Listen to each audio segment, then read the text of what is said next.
croix. Parce que tu les as créés de toutes. Et que tu les as créés de pièces, Père éternel. N'est-ce pas qu'ils sont sortis de la côte de la oh Dieu. Voilà pourquoi, Père, je viens te prier, oh éternel. Moi, je viens te prier en tant que Père éternel, Dieu, tu puisses faire quelque chose d'exceptionnel. Oh Dieu de gloire, de bonté. Merci encore une fois, Seigneur. La sœur, oui. Pour la France, pour qu'il y ait la paix. Alléluia. Vous voyez, ils ont prévu demain. Nous sommes tous concernés. Merci. Si je ne suis pas là-bas, mon ami est là-bas, mon enfant est là-bas, nous sortons tous la journée pour aller travailler. Pour que Dieu nous garde. Qu'il y ait la paix en France. Alléluia. Dans toute l'Europe, qu'il y ait la paix. Au nom puissant de Jésus. Que Alléluia. Dieu brise le plan du diable dans cette vie que nous vivons. Au nom puissant de Jésus. Nous sommes tous au courant du programme programme des gilets jaunes qui a commencé depuis plus d'un mois déjà. Alléluia. Et nous savons tout ce qui se dit dans les médias concernant la journée le samedi. Et nous allons élever nos voix comme la sœur venait de dire. Que tous nous sommes concernés, nos enfants, nous-mêmes. J'ai vu chez moi l'éclair, dans les rayons, il y a des rayons qui sont pratiquement vides. Il n'y a plus rien. Parce que les véhicules qui fournissent sont bloqués. Il n'y a plus de livraison. Et du coup, demain, les gens peuvent. Peut-être qu'il n'y aura plus rien dans les magasins. Il y a des magasins qui peut-être vont être fermés par la peur de ce qui se passe un peu ailleurs. Donc nous allons élever nos voix, le Dieu qui est le Dieu de paix, qui est le Dieu de justice. Nous allons prier afin que l'Église ne soit pas affectée par cet événement. Nous allons prier afin que le Dieu Tout-Puissant, qui a créé l'homme à son image, à sa ressemblance, qui est aussi le Dieu de la France, puisse agir puissamment concernant cet événement. Élève ta voix au nom de Jésus. Jésus. Alléluia. Jésus, Père de gloire. Jésus, le Dieu Tout-Puissant. Alléluia. Au-delà de la pensée de l'homme, tu agis au Père éternel, indépendamment de l'homme. Alléluia. Voilà pourquoi tu dis que mes pensées, vos pensées au Père éternel sont différentes, Jésus. Alléluia. L'homme ne peut réfléchir comme toi. L'homme ne peut raisonner comme toi. Oh Père, c'est l'homme qui a rêvé. Alléluia. La journée de demain. Mais toi, tu n'as pas encore dit un mot, Jésus. Et ce soir, nous voulons, par cette occasion, Père, que tu adresses une parole concernant cet événement de demain. Père éternel, manifeste-toi. Manifeste-toi pour cet événement, Jésus. Manifeste-toi, Jésus. Manifeste-toi, Père éternel. Alléluia. Nous puissions nous bloquer demain, Dieu, tu es un Dieu, que ta gloire soit manifeste, Dieu, tu es un Dieu, afin que ton peuple soit préservé, afin que ce pays qui t'appartient aussi soit préservé, au Père, afin que le pire n'arrive au Dieu. Alléluia, manifeste ta gloire, Jésus. Manifeste ta puissance, mon Dieu. Manifeste que nos enfants soient épargnés. Nous voulons que nos familles soient épargnées, mon Dieu. Nous voulons que la vie, au Père éternel, qui t'appartient, soit le partage, mon Dieu. De notre terre élevée, de ce que tu as appelé Jésus. Alléluia. Nous voulons pas enregistrer ce qui est négatif au Père éternel concernant cet événement de demain. Voilà pourquoi, Père, je viens auprès de toi, la pensée de l'homme, qui a décidé pour la journée de demain. Nous ne sommes pas tes pensées, Jésus. Mais ce soir, tu peux dire un mot. Ce soir, tu peux dire un mot, Jésus. Afin, au Père éternel, que la France soit préservée, que la France vive la paix, que la France vive la joie. Car là où il y a la paix, mon Dieu, il y a ton nom qui est glorifié. Là où il n'y a pas la paix, nous ne pouvons pas nous lever au Père éternel. Afin de te célébrer. Nous voulons te célébrer dans la justice. Voilà pourquoi on veut célébrer dans la paix. On veut célébrer dans la joie. Voilà pourquoi nous implorons. Oh Dieu, la paix qui durera jamais. Alléluia. Et la journée de demain soit ta journée.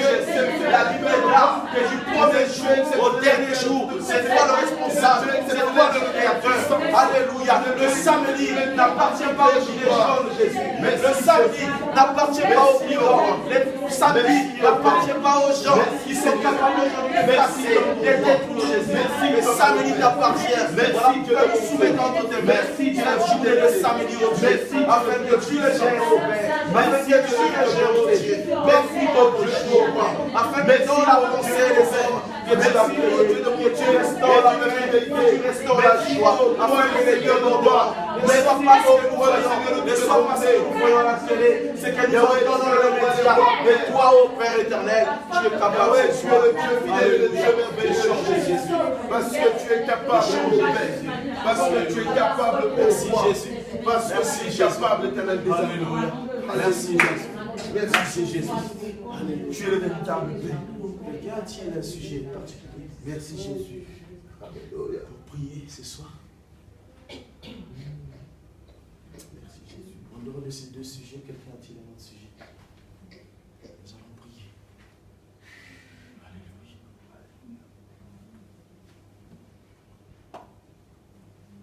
Est-ce qu'on peut acclamer le Seigneur? Merci Jésus. Alléluia. Merci Jésus. Alléluia. Je prie un Dieu vivant ce soir, bien-aimé. Alléluia. Ce soir, on va partager. Je prie un Dieu vivant. Un Dieu qui parle sur le trône béni. Un Dieu qui est le créateur de toutes les choses. Bonjour mon frère, bonjour, bonsoir. Que Dieu nous bénisse. Nous sommes dans la maison de l'Éternel afin de recevoir ce que Dieu a promis pour nous ce soir. Alléluia. Que Dieu nous bénisse. Je reconnais une parole de l'Éternel qui dit au commencement qu'il a béni l'homme. Ça veut dire que l'homme à la base est déjà béni. Alléluia. Reste à toi de croire si tu es béni, oui ou non. Moi je suis béni ce soir. Voilà pourquoi je suis là. Parce que mon Dieu ne parle jamais en vain. S'il a dit que je suis béni, je suis béni. Peu importe les problèmes, peu importe les situations, peu importe les situations, je suis béni au nom de Jésus. Alléluia. Voilà pourquoi nous venons de temps en temps à l'église. L'église n'est pas un endroit pour vivre le miracle seulement. Alléluia. L'église n'est pas forcément un endroit pour vivre le miracle seulement. Mais nous venons aussi à l'église pour apprendre des choses que nous-mêmes nous pouvons déclencher le miracle. Alléluia. C'est comme à l'école. L'élève, il ne fait pas ses exploits pendant qu'il est en classe. En classe, il apprend. Mais la plus grande partie de la vie d'un élève, c'est à la maison.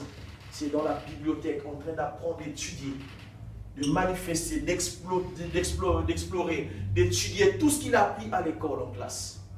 Alléluia. Et c'est comme ça que nous sommes ici, à l'église. C'est-à-dire qu'autant de fois que nous venons à l'église, nous ne sortons pas les mains vides. Nous ne sortons pas sans retenir quelque chose. Alléluia. Parce que c'est les choses que nous venons chercher à l'église afin de les exploiter dans notre vie quotidienne. Voilà pourquoi la fois passée on a parlé de la nature, de la prière comme une nature, de la prière comme une période. Alléluia. C'est comme tu pries, tu peux avoir 1 heure de prière, 30 minutes de prière, mais cela ne suffit pas. La prière, c'est toute une vie. Alléluia. C'est ce que nous avons partagé le mardi. C'était merveilleux. On a parlé de prier pendant un moment et aussi de faire cette prière toute une nature. Ça veut dire qu'en travaillant, nous sommes en état de prière. En mangeant, nous sommes en état de prière. Mais que cela ne nous empêche de passer des moments dans la prière. Que Dieu nous bénisse. Nous avons parlé depuis le vendredi, on n'avait pas achevé, du changement de l'atmosphère. On avait expliqué que l'atmosphère était la couche de gaz qui entoure le globe terrestre. On a parlé de la plupart des situations qui nous arrivent sont liées à l'atmosphère que nous avions. Et on a parlé que l'atmosphère n'est pas seulement selon Genèse 1,7, quand Dieu a séparé les eaux d'en bas vers les hauts, et il a créé, il a dit que ce fut le 2e jour. Donc nous voyons que Dieu, avant même de créer l'homme, avait pensé à mettre une atmosphère autour de l'homme, afin que l'homme y vive. Amen. Amen. Et nous avons parlé de l'atmosphère comme étant aussi un endroit environnant autour de l'homme, que l'homme pouvait passer des moments avec l'Éternel. Alléluia. Et nous pouvons aussi dire que comme le poisson dans l'eau vit son atmosphère dans l'eau, quand il le sort de l'eau, il n'est pas dans son atmosphère ambiante. Ça veut dire que dans quelques minutes, il peut mourir. Alléluia. C'est comme l'homme, si tu le plonges dans l'eau, au bout de quelques minutes ou quelques... Bon, ça dépend de la résistance de chaque homme. Il ne vivra pas pendant longtemps parce que ce n'est pas son milieu. Alléluia. Amen. nous allons parler que tout ce que nous vivons aujourd'hui sont liés à l'atmosphère. Et l'atmosphère peut être tes enfants, peut être ta femme, peut être ton travail, peut être tout ce que tu vis dans la vie. Amen. Et nous avions aussi dit que ton succès du demain dépend de l'atmosphère que tu as aujourd'hui. Ça veut dire que si tu vis dans une atmosphère ambiante qui est conforme à la parole de Dieu, cela dépendra de ton succès de demain. Amen. Amen. Et nous avons donné l'exemple de la terre, qui est une atmosphère, qui est l'image aussi de l'homme que nous sommes, parce que l'homme a été tiré de la terre. Et nous avons donné un exemple que la terre, pour être bénie, et lui-même, il cherche sa bénédiction. Il fait tomber la pluie. Et nous avions essayé un peu d'expliquer comment ça se passe, le phénomène de la pluie. Ça veut dire que nous avions compris que l'homme lui-même aussi est responsable de créer une atmosphère autour de lui afin d'attirer ce qui est de Dieu. Amen. Amen. Donc nous vivons dans l'atmosphère. On a dit qu'aujourd'hui, l'atmosphère, dans l'atmosphère, il y a des climats, il y a des saisons. Ici, il fait froid, en Afrique, il fait chaud. Dans d'autres pays, plus chaud, plus froid. Donc nous voyons que Dieu voulait nous montrer, nous enseigner quelque chose afin que nous puissions tirer un profit aujourd'hui dans la vie de l'atmosphère, dans la vie de l'environnement. Amen. Amen. Et aujourd'hui encore, on va parler de désirer l'atmosphère du royaume. Amen. Désirer, c'est avoir envie de. C'est constater une imperfection dans une vie et chercher à combler cette imperfection. Désirer, c'est aller au bout de ses forces, chercher ce que nous sommes incapables de trouver. Ou ce que nous remarquons que nous n'en avons pas. Amen. Désirer l'atmosphère du royaume. C'est cette atmosphère-là que nous voulons parler encore. En fait, dès le début, c'est de ça que nous voulons parler. L'atmosphère du royaume. C'est de ça que Dieu nous attend. Alléluia. Désirer l'atmosphère du royaume. Nous pouvons donner un exemple. Adam avait une atmosphère à lui. La Bible déclare qu'il a créé Adam. Il n'y avait pas la femme. Il y avait des animaux de toutes sortes. Et Adam, c'est lui qui a commencé à donner les noms à chaque animal. Mais il arrive quelque part, il trouve que quelque part, il n'y avait pas une atmosphère qui était liée à son atmosphère. Il a compris qu'il y avait un vide. Et il a eu un désir. Alléluia. Amen. Et après, Ève est apparue. Et quand vous voyez la déclaration d'Adam, il dit qu'il n'est pas bon que l'homme soit seul. Parce que Adam avait une vision. Et il a compris que pour accomplir cette vision, il fallait qu'il y ait quelqu'un qui pouvait contribuer avec la même atmosphère qu'il avait pour aller à l'encontre de Dieu. Alléluia. Adam était avec Dieu avant Ève. Adam accomplissait les vœux de Dieu. Adam faisait l'adoration. Mais seulement, il a compris quelque chose que sans quelqu'un, il ne pouvait pas arriver jusqu'au bout. Alléluia. Et voilà pourquoi l'atmosphère est très importante. La Bible déclare qu'une corde à 3 fils est difficile à rompre. Alléluia. Et qu'il n'est pas bon que l'homme soit seul. Ça veut dire qu'une personne seule dans son atmosphère, un jour peut tomber, un jour peut faillir. Mais quand tu as une autre atmosphère à côté de toi, qui t'encourage, qui t'aide, peut te relever afin que tu accomplisses la volonté de Dieu. Et c'est ce que cet homme avait compris, Adam. Alléluia. Malgré cette aide, n'a pas accompli le dessein de Dieu. N'a pas fait exactement comme Adam le souhaitait. Alléluia. Parce que c'est par elle que le péché est entré. Et nous allons aussi dire que l'atmosphère peut t'empêcher de vivre la gloire de Dieu. Amen. Amen. Nous allons lire un passage dans 2 Rois 2 à 3.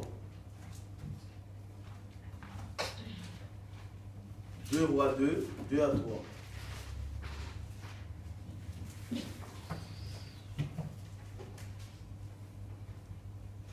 La Bible dit ceci.